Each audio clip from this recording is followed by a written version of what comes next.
Here come the drums. This is the Mark Peterson Show, and I am your host, Mark Anthony Peterson. This is the show where news and current events collide with the parapolitics. In today's show, we're talking about water. Yes, water. Water. Just had a little sip of it. We're not talking about bottled water. We're talking about water wars. A story not too far away in a galaxy that we live in right now. Why are we talking about it? Because 70% of the earth is covered in water, but only a tiny fraction, 1%, is fresh and readily accessible to sustain life on this planet. A planet of 7 billion people and growing. But here's what Jessica Brown had to say in the Independent magazine in January of this year. Almost half of the world's population will be at risk of water shortages by 2030. That's not that far away, and yet we don't see or hear anything about that in the news except for the occasional story about contaminated water in certain cities. We need to start paying more attention because the water barons are already at the front gate. They're out there buying up all the water rights around the world and all the water conversion technology around the world, preparing to make a killing selling you clean water. While at the same time, some of the companies that were part of the Flint fiasco in Flint, Michigan, are winning contracts all over the globe, leaving behind the same kind of mess that we saw in Flint, Michigan. And we're going to get into that in today's show. You wouldn't believe it. The company that wrecked Flint, they wrecked Pittsburgh, Pennsylvania. But you did not hear that in your local news because they're not going to talk about it. Because the water barons are the same barons that own all your banks, own all your media, and so you aren't going to get that story. And guess what? Africa, Lagos, they just put out a bid for someone to run their water. And guess who's in the lead to get the contract? You guessed it. The same company that ran Flint, Michigan. But we're going to get into that. We got more to tell you before we dig into that nonsense. The Argentinian 1981 Nobel Peace Prize recipient was quoted as saying, "The real war will be fought not for oil, but for water." And I think he's right. In the July 2018 article from globalresearch.ca, Zhou Xinyang, in that article, the new water barons, Wall Street mega banks are buying up the world's water, lays out the case for what's happening in front of us. In that article, CEO of Dow Chemical is quoted in The Economist as saying, "Water is the oil of the 21st century." These banks and elitist multi-billionaires are buying up water all across the planet. Because just in the U.S. alone, water is a $425 billion industry. Who are these guys? The same old culprits and the same old plan and everything that's going on the planet. Goldman Sachs, JP Morgan, Citibank, Deutsche Bank, Alliance Bank. Who are the billionaires? T-Bone Pickens out of Texas. The former president, the first George Bush, and his family.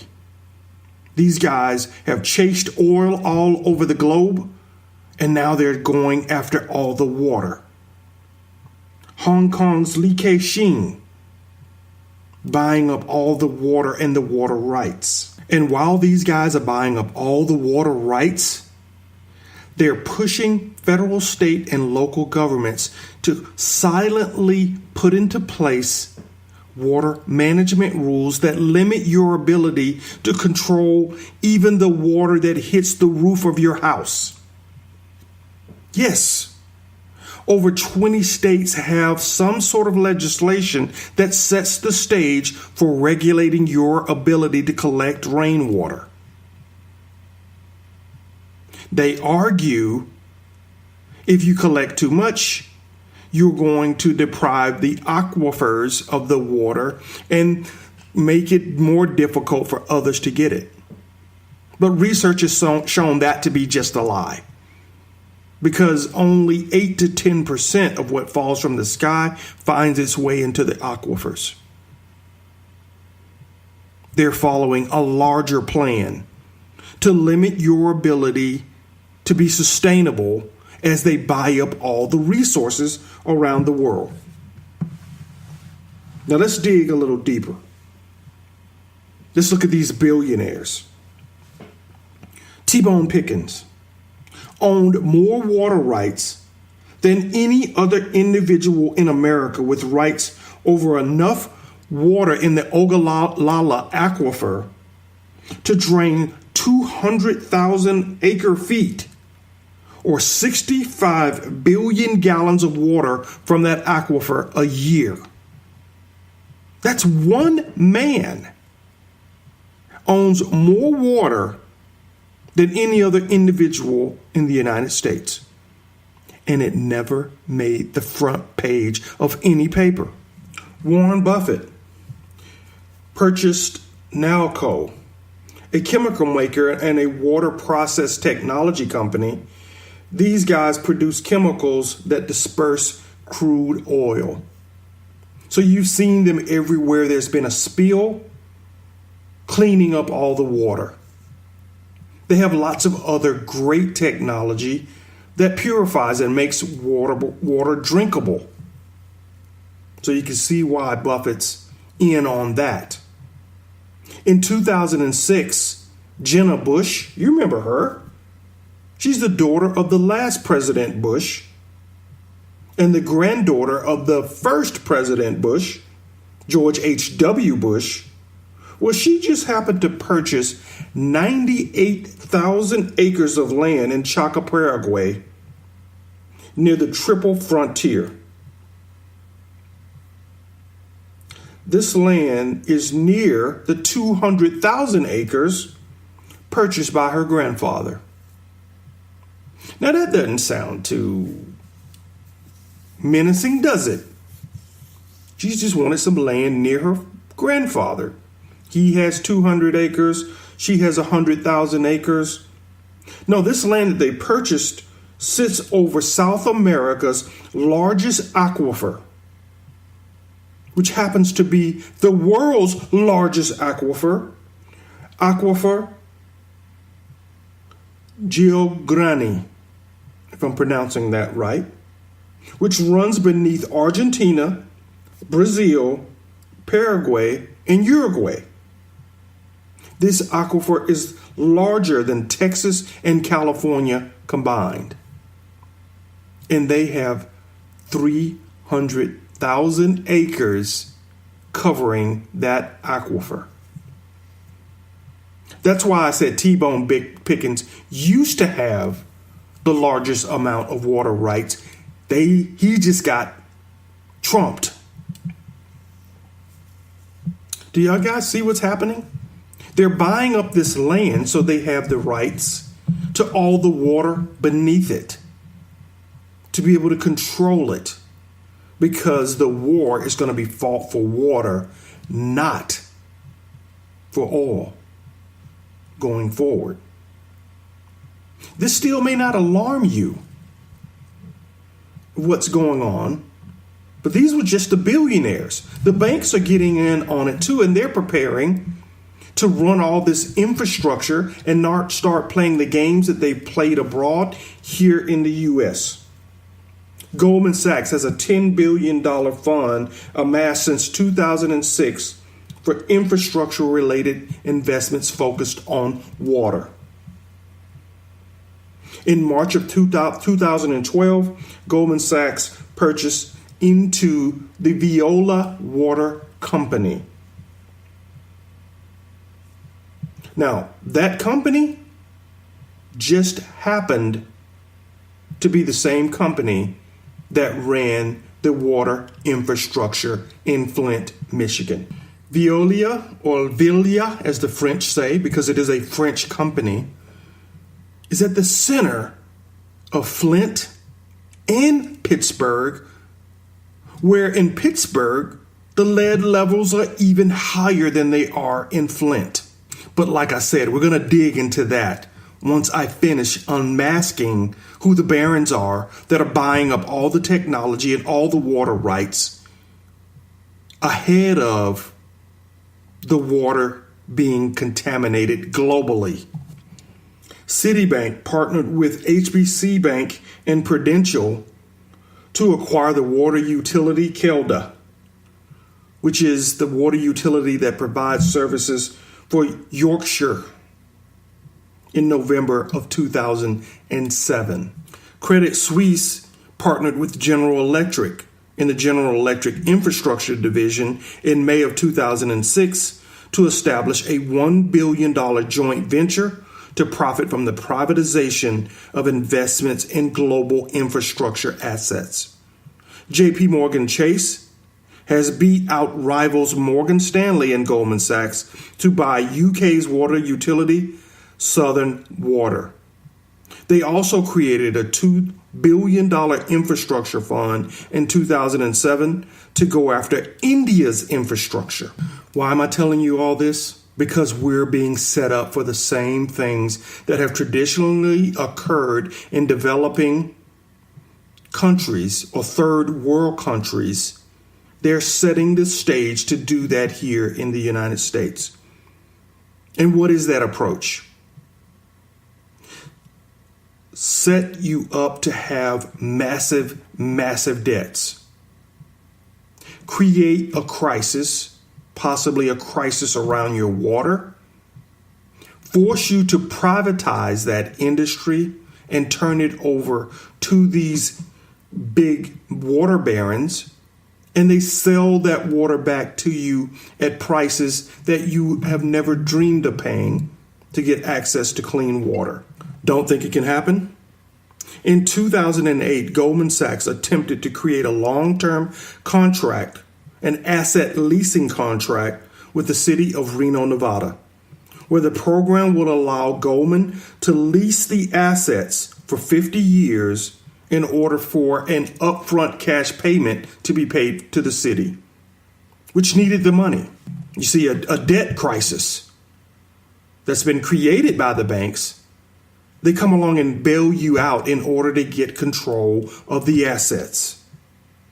In 2000, the same thing happened to the Bolivian government, which was pushed to privatize its water, only to see the prices go up by 35%.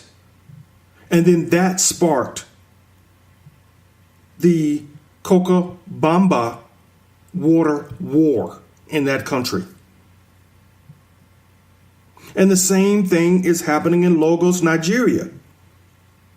The capital cities of Nigeria, Ghana, and in the capital cities in Kenya have suffered the same fate. Reoccurring shortages of water for years, setting the stage for the same sort of privatization and price increases. Here's another thing you haven't heard in the news. South Africa's largest city almost became the first major city to run out of water.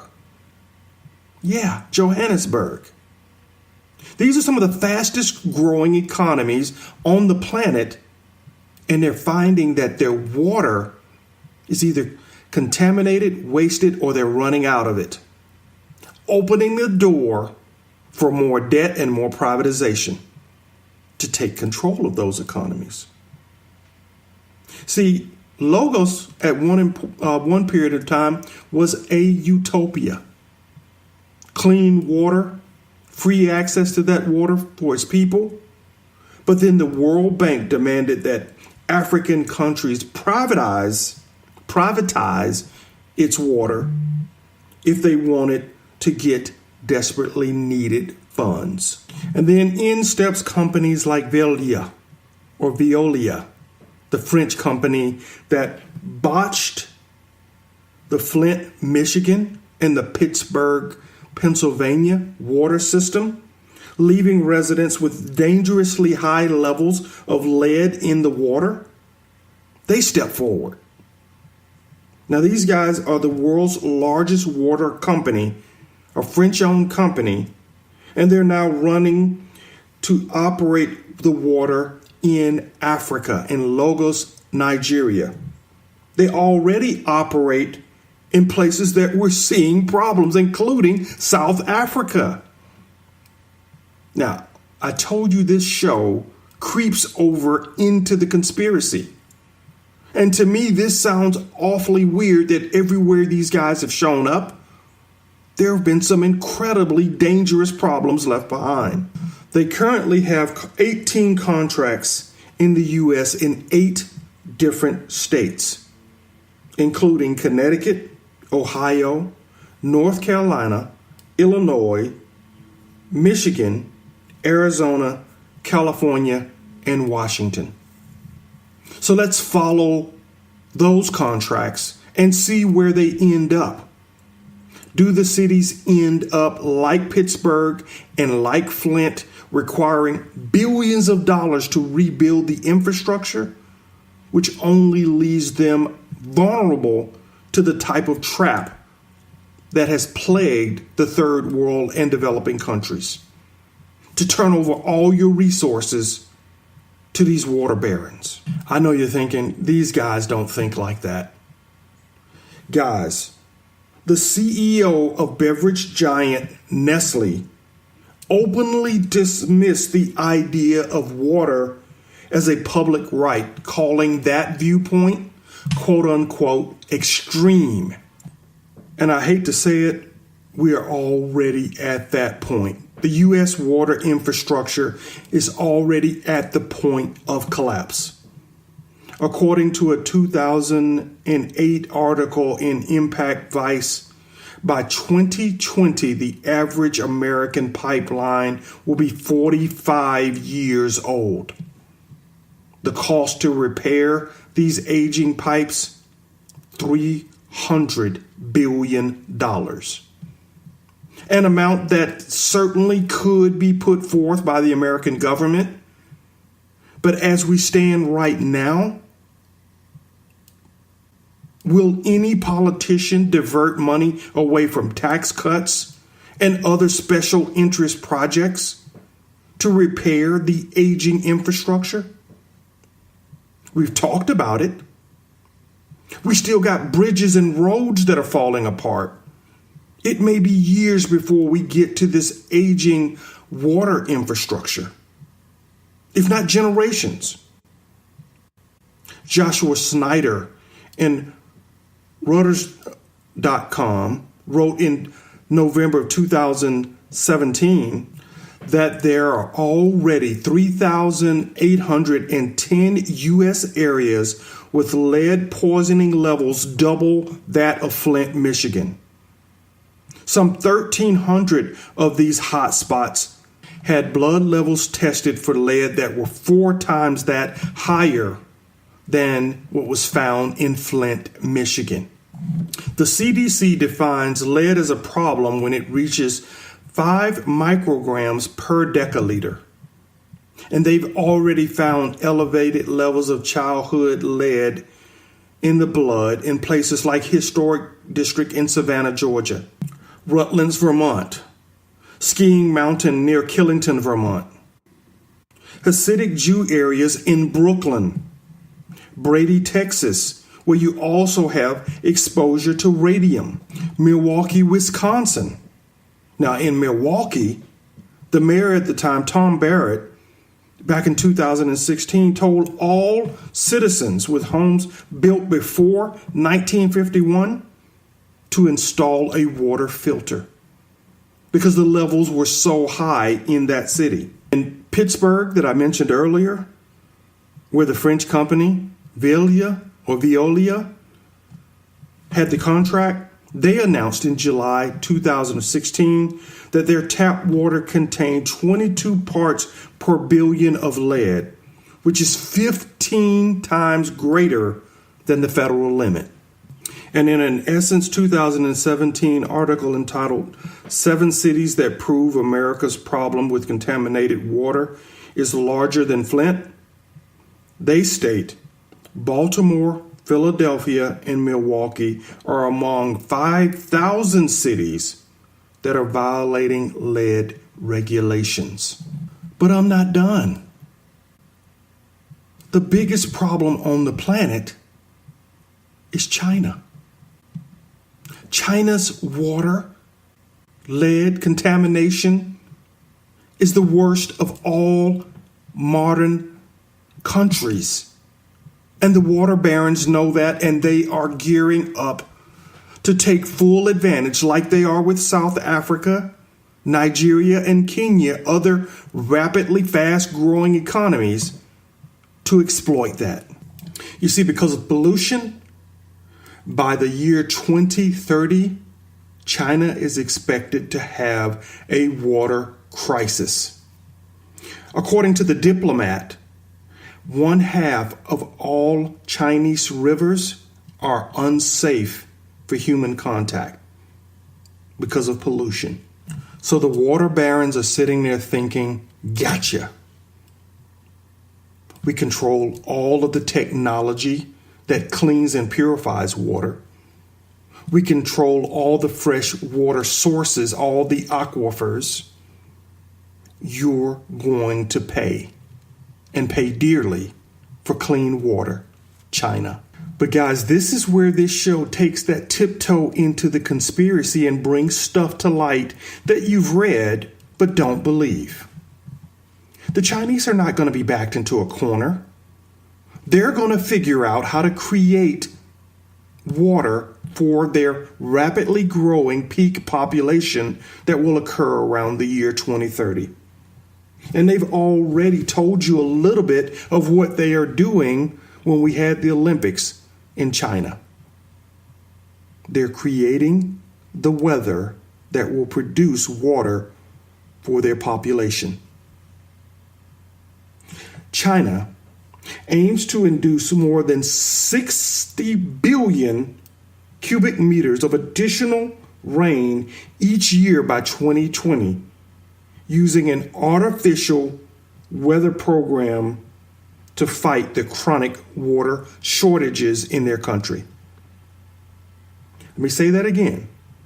They're going to produce 60 billion cubic meters of water, additional water through rain, using the artificial weather program.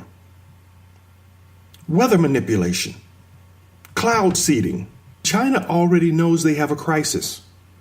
Their water resources basically allow for 2,100 cubic meters per person, or about 28% of the world's average. A third of what we use is allocated to the Chinese citizen. And as they grow towards peak population, they risk revolution from people needing clean water. According to their state council, the Chinese government has invested $1 billion in the artificial weather program. The way this artificial rain program works is that they launch rockets loaded with chemicals like silver iodide into the clouds to boost the rain. In 2014, the Chinese said they had met their goal of increasing artificial rain to more than 50 billion meters per year. And by 2016, 56 other countries were reported to have their own cloud seeding programs, including many states have them. Wyoming has a weather modification program that reported that cloud seeding had boosted precipitation by 5 to 15%. Texas, the Texas Department of Licensing and Regulation, reported that their seeding program had increased the length of thunderstorms by 20 minutes. All of this sounds really fascinating. But if you will allow me, I'm going to tiptoe a little closer to the conspiracy. I'm going to tiptoe. I'm going to need the drums so I can tiptoe a little closer to the conspiracy. You see, this weather manipulation stuff comes with a downside. It comes with a potentially downside that could be evil. In 2009, China attempted to end a drought, but it led to a sudden temperature drop, causing it to close major highways and creating huge traffic jams. Did you know that GE, General Electric, has been sued for weather manipulation? Yeah. In 1947, a hurricane off the east coast of the United States was seeded with dry ice by GE and its engineers, changing the course of the hurricane from a northeasterly direction to a westerly direction right into the state of Georgia, which suffered severe damage which was later brought up in a suit against General Electric. That's 1947. Given the state that the world's water supply is in and the investments that have been made in weather modification to produce artificial rain, we could already be at World War III, and we're not using nukes. We're using weather modification. The Iranians are already accusing the state of Israel of using water manipulation and weather manipulation to prevent rain from coming in their country, basically inducing a drought to weaken the state government. You want more info on this? Go over to climateviewer.com. There's a post on the website from July 3rd of 2018 stating, Iran accuses Israel of cloud theft. Essentially, they're stealing the clouds to induce rain in Israel before the rain reaches Iran. Can't make this stuff up. Claims are made like that all over the world, but they aren't being posted in your major papers. I'm going to take one more step closer to the edge of this conspiracy, because some people believe the storms that we are seeing, these crazy storms that are doing a dance and going in directions that we never guessed they would go in, doing damage at levels unheard of, aren't just linked to climate change. That they are being manipulated, these storms, just like in 1947 when GE dumped dry ice into the eye of a hurricane and changed the direction of that hurricane. That these storms are part of the opening salvos of the water wars that are rapidly approaching.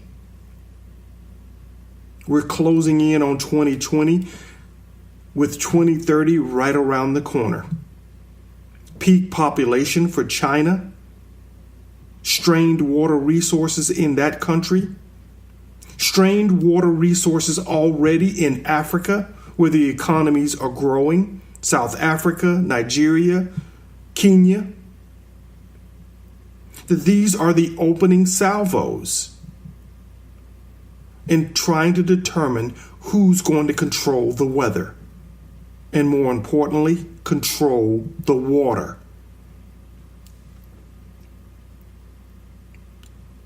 Let me step back from the edge a little bit. I don't want you to panic Because right now, you probably still, like me,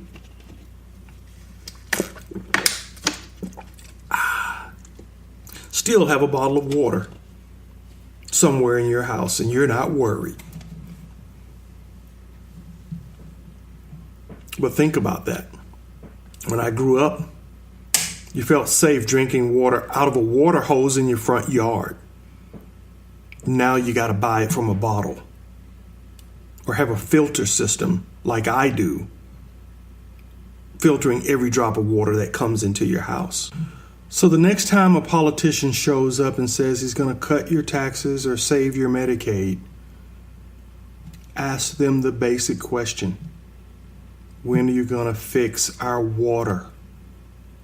Without that, none of that other stuff matters. And we need to start doing that soon. Otherwise, the lines that we saw in the 70s for people to get gasoline will be the same, except for they'll be lining up for clean water. Guys, thank you for listening. If you've hung in with me for this long, I think you and I share a lot of the same quote unquote craziness. Craziness in the sense that we are unafraid to ask the big questions, to go down that rabbit hole and see where it leads. I think I have done a little bit of that in today's show, and I appreciate you going into that rabbit hole with me. This has been the Mark Peterson Show, where news and current events collide with the parapolitics.